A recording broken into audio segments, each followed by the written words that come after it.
Good set though, good set. Great way. Wake up.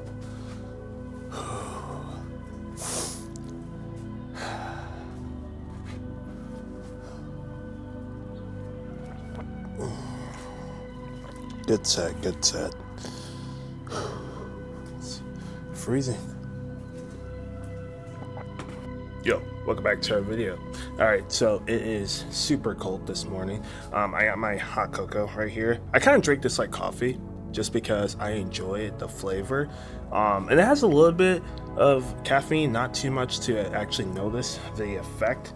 But I actually just found out that there's a hot cocoa flavor coffee, so I might give that a try. That actually has a bit caffeine in it. But anyways, yeah, it's a cold morning. I did some push-ups, as you guys saw, just to, you know, be a little bit disciplined and getting up and doing something. Even after chest days, I like to do push-ups before I go to bed and when I wake up in the morning, just to like keep those muscles kind of active. But yeah, I'm not saying you guys have to wake up in the morning. I think that's kind of dumb. Like, you don't have to get up at like 3 a.m. to go to the gym and be this hardcore guy. Like, that's kind of dumb. But I would like to touch on the subject. Lately, I've been seeing a trend. I mean, this has been for years, but a lot of people like to be complacent in life. And I think, like, a lot of people are okay with, you know, just being in a state of no motion. And it's like, if you are in a negative state in your life and you find one positive, that one positive could spark like a whole bunch of positives and outweigh the negatives.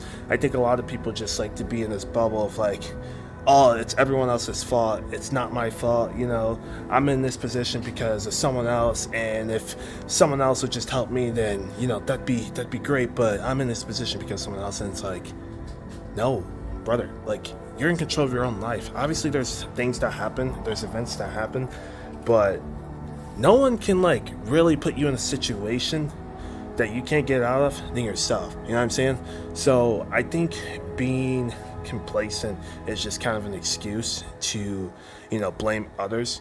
But I think if you like find a positive, even just a spark of positivity, you know, that can outweigh the negative. My training style has been going great.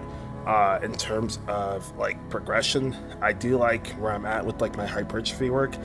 Today we do have, I believe it's back. We have back today, and I'm actually excited because I'm trying to go back to seated barbell row on like a bench, and I've been seeing a lot of people bring that back, because I feel like no one does that anymore. But I'm excited to bring that back and incorporate that into my regimen. And so yeah, not too much going on. I'm gonna go inside, edit for the day, and then I will catch you guys when we are at the gym.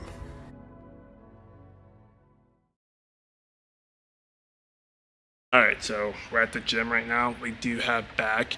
I'm probably not going to do biceps today just because I've been kind of hitting them hard. Excuse me, I hit them harder than my push day a couple days ago, and so they're not recovered.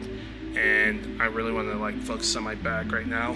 And so, yeah, we have that. Also, one more thing. A lot of people like to complicate training. If you just go to the gym and just lift a weight, you'll be fine. You know what I mean? Like, as long as you're not hurting yourself, you should see like some growth. A lot of people like to like write down their sets, which is a cool thing, but I think just like prioritizing like actually lifting instead of like these little like things that just like don't really carry over to like what you do in terms of like, there's a lot of kids that would be like, oh, like, what do you think is like the best rep range? And it's like, there's no really like best rep range. Like, obviously there's like, if you're gonna go heavy, you would want to do less reps. If you are trying to see growth and, you know, tear those fibers like hypertrophy, you would obviously want to choose a lighter weight and go in the higher rep range. But rep range it just all depends on your training style. And so a lot of people like to complicate it, but it's really not. It's just like, just go and lift weights. That's literally all it is. But yeah, not much going on. Let's get it.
that's gonna be it for the workout. So I haven't said this. Sorry, I forgot to mention this, but we are 202 pounds right now. But a lot of it is, like I said in the beginning of the video, is water retention. I'm back on creatine, so I'm holding on to a bit water. But I'm gonna still say I'm 200 pounds because when I step on the scale, it is 200. And even in like the morning, it's kind of weird because it'll fluctuate pretty fast. I'll weigh myself, it'll say like 198, 199, and then like it's just weird because like I'll like go back to bed and then wake up like later, and then I'll go weigh myself and it'll say like 200, which is kind of weird. I don't know, but it's been lately saying 200 consistently, and so I'm gonna just say I'm at 200. I'm basically there. The calories are still, you know, being pounded, and yeah, honestly, like a lot of people like to make excuses on how they can't make weight or gain weight, but it's really just like being disciplined and getting all your meals in. Like, a lot of people think they just have to be in the gym like 24/7 to gain weight, and it's like that's not it at all. It's like your diet is like the most important part. You can't gain muscle without food or sleep. Like, sleep is important too. As long as you're getting 7 to 8 hours to sleep, holy cow, I can't speak. That is optimal. So yeah, literally, like, the gym is a small fraction of the equation. It is food and sleep. You know, your body can't grow if you're constantly in the gym. You gotta recover. And so that's what I've been kind of like preaching to a lot of people. And then in terms of like fat, I would say I kind of screwed up. So I've been bulking for the past year and a half, but there was a period where I like stopped because I just was kind of inconsistent. I was like going to the gym every other day and eating like every other day. And so this is just what I think happened. I had a lot of fat like a while back when I was doing like inconsistently, like lifting. But then my body, I'm guessing like my metabolism's like really fast. Like, I know that. And so I'm guessing like obviously I was burning fat, but when I was going to the gym like inconsistently, I was gaining lean muscle. And this is just wild guess, but I was able to like cut down a little bit because I was kind of losing weight very slowly. So I basically I would say I was cutting without like trying to cut. And now that I'm like 200 pounds, I'm actually like pretty lean. Like, you can see my veins and everything. Obviously, as I gain more weight, hopefully they stay. But obviously, as you gain more fat, you know, your veins start to not show as much. But I think that's what happened because like I was not this lean my last bulk. You know what I mean? I was like actually like fatter, but since I was like inconsistent in my eating, but I was training every other day, I'm guessing I just was cutting a little bit. But I don't know, that's just my guess. But anyways, yeah, I'm gonna go home, end the video there, and then I'll catch you guys at home.